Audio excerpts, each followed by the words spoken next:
Good morning students, class 9। अब direct indirect speech के बाद हमारा जो अगला टर्म है वो एक्टिव और पैसिव वॉइस है। जैसे कि आपके मंथली टेस्ट में ये आने वाला है, तो हम एक्टिव पैसिव के बाद हम अगला चैप्टर पढ़ेंगे। तो फिलहाल एक्टिव पैसिव पे हम फोकस करें। एक्टिव वॉइस पैसिव वॉइस होता क्या है, देखिए आप लोग जैसे कि जानते हैं, आपको मैं बता दूं आपकी जानकारी के लिए कि what is active voice and what is passive voice, both are different. First of all, you have to know that it must be knowing that for you कि what are the difference between active and passive voice, कि active और passive voice के बीच में अंतर होता क्या है। क्योंकि हम एक्टिव से पैसिव बनाते हैं, पैसिव से एक्टिव बनाना हो तो हम उसको किस तरह से बनाएंगे। तो सबसे पहले आप ध्यान दीजिए, ये जो एक्टिव वॉइस होता है, एक्टिव वॉइस में सब्जेक्ट मेन होता है। एक्टिव वॉइस में क्या मेन होता है? सब्जेक्ट, जिसको हम हिंदी में कर्ता कहते हैं। जो हेल्पिंग वर्ब के पहले स्टार्टिंग में जो चीज हम लगते हैं, चाहे वो नाउन हो चाहे वो प्रोनाउन हो, ठीक है, तो ये सब सब्जेक्ट में आपका आता है। नाउन में जैसे कोई नेमिंग वर्ड हो गया, द बॉय हो गया, चाइल्ड हो गया, ठीक है, टेबल द टेबल करके हमने लिख दिया, रमेश हो गया, सुरेश हो गया, तो ये सब नाउन में आते हैं। प्रोनाउन में इनकी जगह जो प्रयोग किया जाने वाला शब्द आई हो गया, वी हो गया, दे, तो ऐसी चीजें आपने देखी होंगी कि ये सब्जेक्ट के रूप में आती हैं। तो ये सब मेरे कहने का मतलब है कि एक्टिव वॉइस में क्या मेन होता है? सब्जेक्ट आपका प्रधान होता है। एक्टिव वॉइस में सब्जेक्ट प्रधान होता है। और जबकि पैसिव वॉइस में क्या होता है? पैसिव वॉइस में आपका, अब पैसिव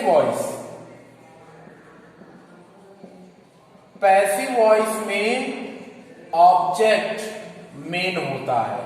पैसिव वॉइस में ऑब्जेक्ट मतलब कर्म प्रधान होता है, ठीक है। इसमें हम क्या करते हैं, अब कुछ बातों पर आप ध्यान दें। जब भी हम एक्टिव से पैसिव बनाते हैं, ठीक है, एक्टिव से पैसिव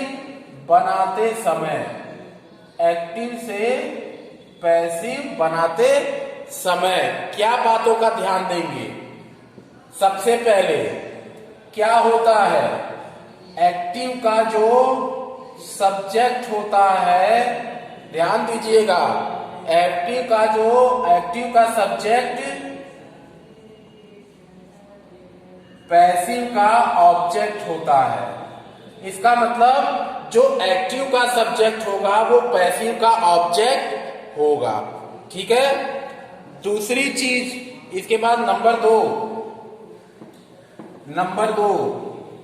एक्टिव का जो ऑब्जेक्ट होगा, एक्टिव का ऑब्जेक्ट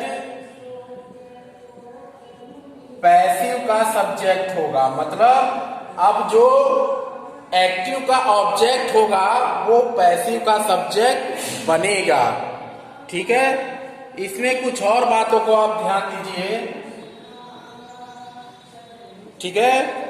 हेल्पिंग वर्ब के साथ देखिए, एक्टिव से पैसिव बनाते समय टेंस के अनुसार हेल्पिंग वर्ब बदलेगा, लेकिन उन हेल्पिंग वर्ब के साथ प्रत्येक टेंस में एक्टिव से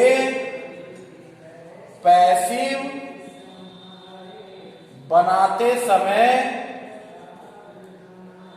प्रत्येक टेंस में हेल्पिंग वर्ब बदलेगा, लेकिन उनके साथ मेन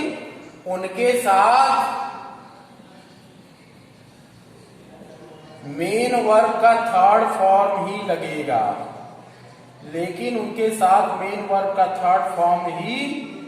बनेगा। मतलब क्या हुआ इसका कि एक्टिव से पैसिव बनाते समय हेल्पिंग वर्ब बदलेगा, प्रेजेंट डिफिनिट के हिसाब से, कॉन्टिन्यूअस के हिसाब से, परफेक्ट के हिसाब से, लेकिन उन सब में एक चीज कॉमन रहेगी कि मेन वर्ब का थर्ड फॉर्म हर जगह ही लगेगा। ये नहीं होगा कि कहीं ये बदले, नहीं, third form as it is रहेगा, बट चेंजेस क्या होगा, केवल मेन हेल्पिंग वर्ब आपका बदलता रहेगा। ठीक है। इसके अलावा इसमें हम बाई का प्रयोग करेंगे। ठीक है, इसमें हम बाई का प्रयोग करेंगे। और एक चीज और आप ध्यान दीजिए, इसमें बाई का प्रयोग होगा और 4 टेंस का, प्रेजेंट परफेक्ट कॉन्टिन्यूअस टेंस, ठीक है, पास्ट परफेक्ट कॉन्टिन्यूअस टेंस, ठीक है, फ्यूचर कॉन्टिन्यूअस टेंस और फ्यूचर परफेक्ट कॉन्टिन्यूअस टेंस। इन चारों का कौन कौन सा, present perfect continuous tense, past perfect continuous tense, future continuous tense और फ्यूचर परफेक्ट कॉन्टिन्यूअस का किसी भी सूरत में एक्टिव से पैसिव नहीं बनेगा। तो अब हम शुरू करते हैं एक्टिव से पैसिव बनाना, ताकि आपको पता चले कि किस तरह से ये बनता है।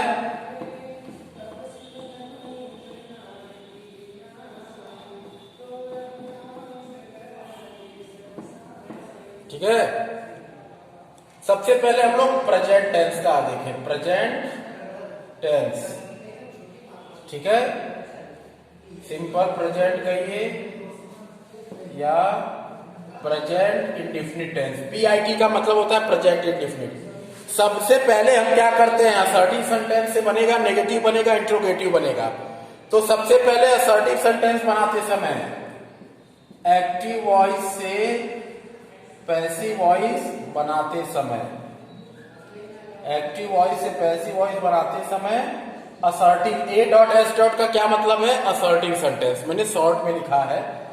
सबसे पहले हम क्या करेंगे, एक्टिव वॉइस का जो ऑब्जेक्ट है उसको सब्जेक्ट बनाएंगे। तो ये सब्जेक्ट और ये ब्रैकेट में जो मैंने ऑब्जेक्ट लिखा है, ये एक्टिव वॉइस का ऑब्जेक्ट है, इसको हमने पैसिव का सब्जेक्ट बनाया। अब क्योंकि प्रेजेंट टेंस की बात हो रही है इंडेफिनिट की, एक्टिव वॉइस में हम क्या करते हैं, प्रेजेंट इंडेफिनिट में असर्टिव सेंटेंस बनाते समय वहां डू डज का प्रयोग ना करके हम मेन वर्ब में एस अथवा एस जोड़ देते हैं। अगर सब्जेक्ट सिंगुलर है तो मेन वर्ब में एस अथवा एस जोड़ देते हैं, अगर प्लूरल है तो एज इट इज रहता है, मेन वर्ब में कोई एस अथवा एस नहीं लगता, फर्स्ट फॉर्म ही रहता है और ऑब्जेक्ट रहता है।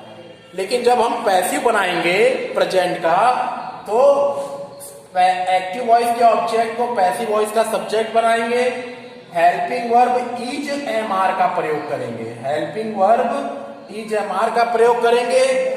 इज एमआर के साथ हम मेन वर्ब का थर्ड फॉर्म लगाएंगे, उसके बाद बाई का प्रयोग करेंगे। मैंने बताया था बाई का प्रयोग होगा, और बाई के प्रयोग के बाद हम क्या करेंगे, जो पैसिव, जो एक्टिव वॉइस का सब्जेक्ट होगा उसे हम पैसिव वॉइस का ऑब्जेक्ट बनाएंगे। अब क्या है, ये एक्टिव वॉइस का सब्जेक्ट है, पैसिव वॉइस का क्या बन रहा है, ऑब्जेक्ट बन रहा है। तो जो बाहर है वो पैसिव वॉइस का बन रहा है, जो ब्रैकेट में है वो एक्टिव वॉइस का कन्वर्ट होके ये बन रहा है। एक बार फिर मैं बता दूं, एक्टिव वॉइस से पैसिव वॉइस बनाते समय असर्टिव सेंटेंस में, वो भी प्रेजेंट इंडेफिनिट या सिंपल प्रेजेंट में, किस तरह से बनाएंगे।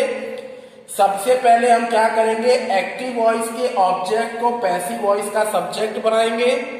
उसके बाद हेल्पिंग वर्ब, क्योंकि सिंपल प्रेजेंट, प्रेजेंट इंडेफिनिट की बात है, इज एमआर का प्रयोग करेंगे, मेन वर्ब का थर्ड फॉर्म लगाएंगे, उसके साथ बाई का प्रयोग करेंगे, और जो एक्टिव वॉइस का सब्जेक्ट है उसे पैसिव वॉइस का ऑब्जेक्ट हम बनाएंगे, पूर्ण स्टॉप लगाएंगे। अब इसको हम एग्जाम्पल की मदद से समझें। एग्जाम्पल की मदद से समझेंगे, कैसे बनेगा देखिएगा। एक्टिव वॉइस में हम कैसे लिखेंगे, असर्टिव में, शी राइट्स ए लेटर, ये एक्टिव वॉइस में है, असर्टिव में सी, मेन वर्ब में एस अथवा यस क्यों लगा, क्योंकि ये सिंगुलर है। उसके बाद ऑब्जेक्ट। अब हमने क्या पढ़ा है, अब यहां हम पैसिव वॉइस बनाएंगे। हमने क्या पढ़ा है कि एक्टिव के ऑब्जेक्ट को सब्जेक्ट बनाएंगे, तो यहाँ एक्टिव वॉइस का ऑब्जेक्ट ये दिया गया है। अब ये क्या बनेगा, पैसिव का सब्जेक्ट बनेगा। तो ए लेटर अब पैसिव वॉइस का सब्जेक्ट बनेगा, ए लेटर हो गया। ए लेटर सिंगुलर है, इसके साथ हम क्या लगाएंगे, helping verb. Is am are में से एक लगेगा, तो ए लेटर सिंगुलर है तो इज लगेगा। अगर यहाँ पे हम आई बनाते तो एम लगता, अगर यहाँ पे हम प्लूरल रखते तो आर लगता। तो क्योंकि ये सिंगुलर है तो यहाँ इज लगेगा। इज के बाद अब हमने कहा है कि मेन वर्ब का थर्ड फॉर्म लगाएंगे, तो मेन वर्ब हमको पता होना चाहिए। तो मेन वर्ब है राइट। राइट का थर्ड फॉर्म होता है राइट, रोट, रिटेन। ठीक है, तो रिटेन लगाएंगे यहां। रिटेन के बाद मैंने कहा था बाई लगाएंगे। अब हमने क्या क्या कर लिया, एक्टिव वॉइस के ऑब्जेक्ट को पैसिव का सब्जेक्ट बना लिया। इसके बाद हमने helping verb beach M are में से एक लगा लिया। अब हमने थर्ड फॉर्म भी लगा लिया मेन वर्ब का। अब हम यहाँ बाई का प्रयोग करेंगे, और बाई के प्रयोग के बाद अब हम क्या करेंगे, एक्टिव वॉइस के सब्जेक्ट को पैसिव का ऑब्जेक्ट बनाएंगे। तो एक्टिव वॉइस का सब्जेक्ट कहां है, ये क्या है, शी। एक्टिव वॉइस का सब्जेक्ट, ध्यान दीजिएगा, एक्टिव वॉइस का सब्जेक्ट जो है वो पैसिव का ऑब्जेक्ट बनेगा। तो शी जब ऑब्जेक्ट के रूप में आएगा तो हर लिखा जाएगा, और फिर जब हर को सब्जेक्ट बनाना होगा तो सी लिखा जाएगा। ठीक है, वैसे ही आई का, अगर यहाँ पे आई दिया होता तो इसको जब हम ऑब्जेक्ट बनाते तो मी रहता, और मी को फिर जब हम सब्जेक्ट बनाएंगे तो आई होगा। ही, अगर यहाँ पे ही दिया होता तो ही को जब हम ऑब्जेक्ट बनाते तो हिम रहता, हिम को फिर जब हम सब्जेक्ट बनाएंगे तो ही रहेगा। वैसे ही दे के साथ, दे को जब हम ऑब्जेक्ट बनाएंगे तो देम होगा, देम को जब हम सब्जेक्ट बनाएंगे तो दे होगा। तो बच्चों समझने की बात है, समझिएगा ध्यान से। ठीक है, तो ये आपका एक्टिव से पैसिव बनाने का असर्टिव सेंटेंस का खत्म हुआ। अब हम चलेंगे नेगेटिव सेंटेंस पे। तो बच्चों नेगेटिव सेंटेंस की ओर अब ध्यान दीजिए। ठीक है, अब यहां मैंने लिख दिया एन डॉट यस डॉट। तो what does it mean by N dot S dot, तो N full form negative, S full form sentence. तो ये एन डॉट यस डॉट का मतलब होता है नेगेटिव सेंटेंस, उससे मतलब नहीं है। अब यहां पे एक्टिव वॉइस में नेगेटिव में देखो, मैंने यहां पे लिख दिया they do not play the football, the football match. अब देख रहे हैं आप लोग, they do not play the football match, they plural इसलिए डू नॉट सिंगुलर होता तो डज नॉट लगता। क्योंकि एक्टिव वॉइस में हम नेगेटिव और इंट्रोगेटिव बनाते समय डू नॉट और डज नॉट हेल्पिंग वर्ब का प्रयोग करते हैं। केवल असर्टिव में डू और डज हटा के उसकी जगह मेन वर्ब में एस अथवा यस अकॉर्डिंग टू सब्जेक्ट लगाते हैं। अब इसका जब हम पैसिव वॉइस बनाएंगे तो वही चीज, अब बताइए एक्टिव वॉइस का ऑब्जेक्ट सब्जेक्ट बनेगा तो क्या है, ये देखिए द फुटबॉल मैच। ये पूरा आप देख रहे हैं, ये क्या है, एक्टिव वॉइस का ऑब्जेक्ट है। तो अब ये पैसिव का सब्जेक्ट बनेगा तो पूरा का पूरा द फुटबॉल मैच उतार लिया। अब ये फुटबॉल मैच, एक फुटबॉल मैच हो रहा था, कई फुटबॉल मैच तो नहीं हो रहे थे, तो ये सिंगुलर है। इसके साथ हम हेल्पिंग वर्ब क्या लगाएंगे, प्रेजेंट में इज एम आर में से एक इज लग जाएगा क्योंकि सिंगुलर है। इज के बाद अब मेन वर्ब क्या है, प्ले, खेलना। तो कौन सा फॉर्म लगाएंगे, मैंने बताया था थर्ड फॉर्म लगेगा।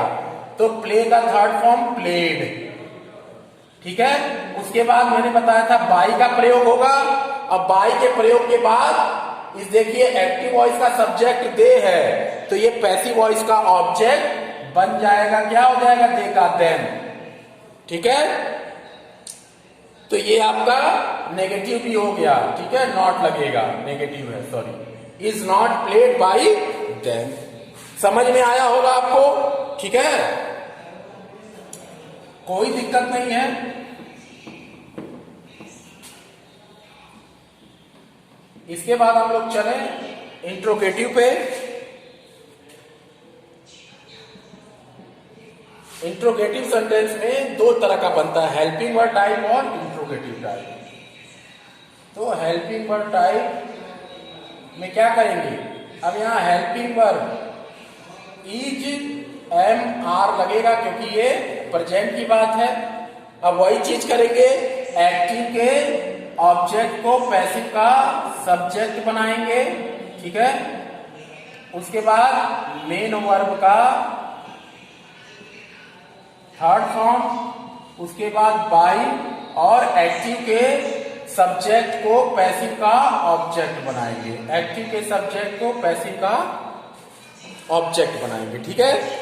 तो वही काम करेंगे। क्या क्या किया हमने, क्योंकि ये हेल्पिंग वर्ब टाइप था, तो हेल्पिंग वर्ब प्रेजेंट में पैसिव बनाते समय क्या लगेगा, इजेएमआर। फिर हम क्या करेंगे, एक्टिव के ऑब्जेक्ट को पैसिव का सब्जेक्ट बनाएंगे, मेन वर्ब का थर्ड फॉर्म बाई लगेगा ही। अब एक्टिव के सब्जेक्ट को पैसिव का ऑब्जेक्ट बनाएंगे। अब देखिए किस तरह से बनेगा, नियम आप लोगों ने देख लिया है। अब सबसे पहले यहां एक्टिव वॉइस,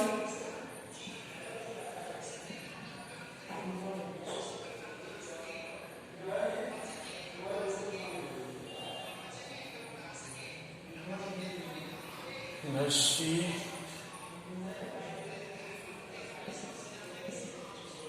देखिए अब ये एक्टिव वॉइस का है, does she meet him. Active में हम इसी तरह से बनाएंगे, डू डज का प्रयोग करेंगे हेल्पिंग वर्ब टाइप में, क्योंकि हेल्पिंग वर्ब यही लगता है। शी का अकॉर्डिंग डज लगा, अगर प्लूरल होता तो डू लगता। उसके बाद बीट फर्स्ट फॉर्म और हिम, ठीक है। अब इसको जब हम पैसिव में कन्वर्ट करेंगे इंट्रोगेटिव बनाते समय, तो सबसे पहले हम क्या लेंगे, इजेएमआर में से एक लगाएंगे, यही लगेगा। लेकिन ये देख के कि देखिए ऑब्जेक्ट क्या है। अगर ऑब्जेक्ट सिंगुलर होगा, क्योंकि ऑब्जेक्ट ही सब्जेक्ट बनेगा, तो अगर सिंगुलर ऑब्जेक्ट सब्जेक्ट बन रहा है तो इज लगेगा। अगर कोई मान लीजिए यहाँ पे आई वाला मी का आई हो रहा है तो एम लगेगा उसके अकॉर्डिंग। और अगर कोई प्लूरल ऑब्जेक्ट सब्जेक्ट बन रहा है तो आर लगेगा। तो ही क्या है, सिंगुलर है। हिम का हिम ऑब्जेक्ट है, हिम जो है एक्टिव वॉइस का ऑब्जेक्ट है। जब ये पैसिव का सब्जेक्ट बनेगा तो क्या हो जाएगा, ही। और फिर जब ही को हम ऑब्जेक्ट बनाएंगे तो हिम, और जब हिम को हम सब्जेक्ट बनाएंगे तो ही। तो इसके अकॉर्डिंग यहाँ इज लगेगा, सिंगुलर है। इसके बाद ये जो एक्टिव वॉइस का ऑब्जेक्ट है इसको सब्जेक्ट बनाएंगे पैसिव का, तो ही हो जाएगा, हुआ इज ही। अब देखिए ये मेन वर्ब दिया है बीट, बीट का थर्ड फॉर्म हम लेंगे तो क्या हो जाएगा, बीटन, बीटन। अब यहां हम लगा देंगे बाई। अब ये देखिएगा ये एक्टिव वॉइस का सब्जेक्ट है, पैसिव वॉइस का ऑब्जेक्ट होगा, तो सी का क्या हो जाएगा ऑब्जेक्ट बनाते समय। इसी तरह से ये बनेगा, इसमें कोई टिपिकल बात नहीं है, ठीक है। अब हम ले लेंगे डब्ल्यूएच टाइप।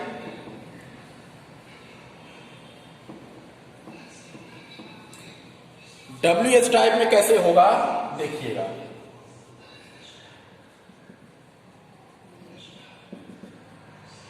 तो सबसे पहले डब्ल्यूएच, उसके बाद helping verb is, am, are, उसके बाद वही करेंगे एक्टिव वॉइस के ऑब्जेक्ट को पैसिव का सब्जेक्ट, मेन वर्ब का थर्ड फॉर्म, उसके बाद बाई, और फिर एक्टिव वॉइस के सब्जेक्ट को पैसिव का क्या बनाएंगे, ऑब्जेक्ट, ठीक है। आ गया समझ में। एक बार फिर डब्ल्यूएच टाइप में डब्ल्यूएच, व्हाट, व्हेन, वेयर, हुम, कौन, क्यों, कब, कहां, कैसे, हेल्पिंग पर इजेएमआर लगेगा ही। उसके बाद एक्टिव वॉइस के ऑब्जेक्ट को पैसिव का सब्जेक्ट, मेन वर्ब का थर्ड फॉर्म, बाई लगेगा ही पैसिव बनाते समय। उसके बाद एक्टिव वॉइस के सब्जेक्ट को पैसिव का ऑब्जेक्ट बना देंगे, ठीक है। एग्जाम्पल की मदद से अब हम लोग समझें एक्टिव वॉइस, ठीक है।